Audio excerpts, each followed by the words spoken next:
Brilliance Audio presents In the Shadows of Men by Robert Jackson Bennett. Performed by A.T. Chandler. To travel across West Texas at night is to pass through bursts of bright and seas of shadow, these sudden punctuations of towns clinging to the highways as they slash through the scrub. It is a place of tremendous opposites and inverses. An aging, unlit asphalt road will suddenly flow into a smooth cement highway, fresh and new and lit up white.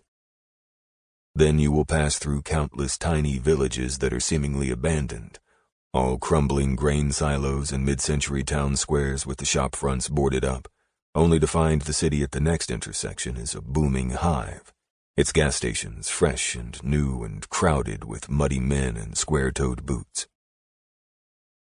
To travel through West Texas is to travel through a strikingly bipolar place, an empty land that has somehow gone mad overnight, suddenly teeming with trucks and truckers and workers and trailers, and dozens of companies converge on the desert flats to plumb the depths of the Permian. You don't grasp the whole of it until you come to the frack sites themselves and see the gas burning, these giant coiling flares unscrolling from the towers, whipping in the wind like brilliant windsocks. The light is so bright, flooding the landscape around the towers for hundreds of yards, making the many shadows dance like witches in the woods. You see one flare, and then another, and another. Then dozens of them, hundreds of them. A land studded with giant candles burning in the darkness, apparently unobserved, unwatched. As I drive through the frack sites, I am reminded of votive candles flickering in a devotional.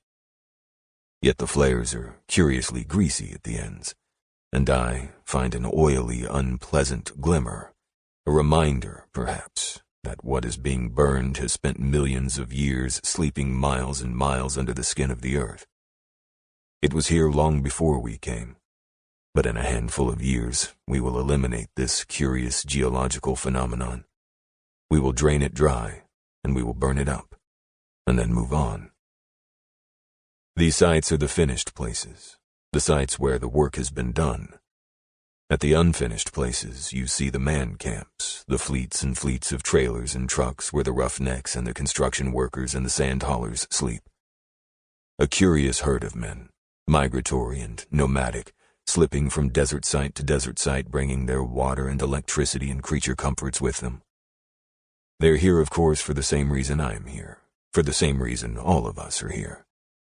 To make money. We're here to wring money from the sands and stones of this unforgiving place. And I mean to do it. When I finally find the town of Coahara, it is like many in this part of the world, half-heartedly clinging to the highway, about to give up and recede into the red earth. The town itself feels abandoned in the night. I cannot imagine people living here.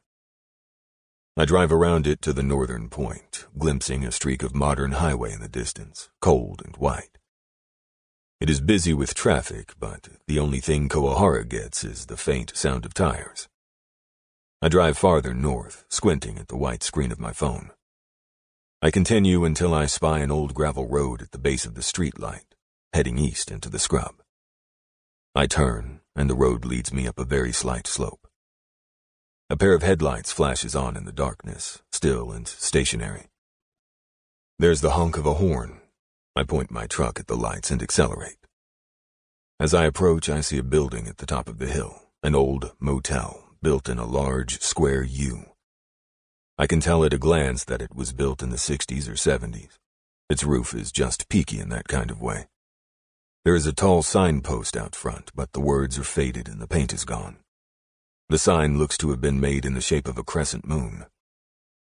An F-150 is parked before the motel's check-in office, the lights on, the engine off. A man is sitting on the hood bent over the light of his phone. I park, get out, and walk over to him. It is as I approach that I realize I have not spoken to another human soul in over 2 weeks.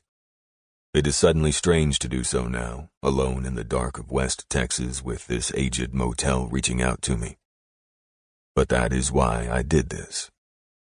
I was stuck in Houston, trapped and alone and frozen.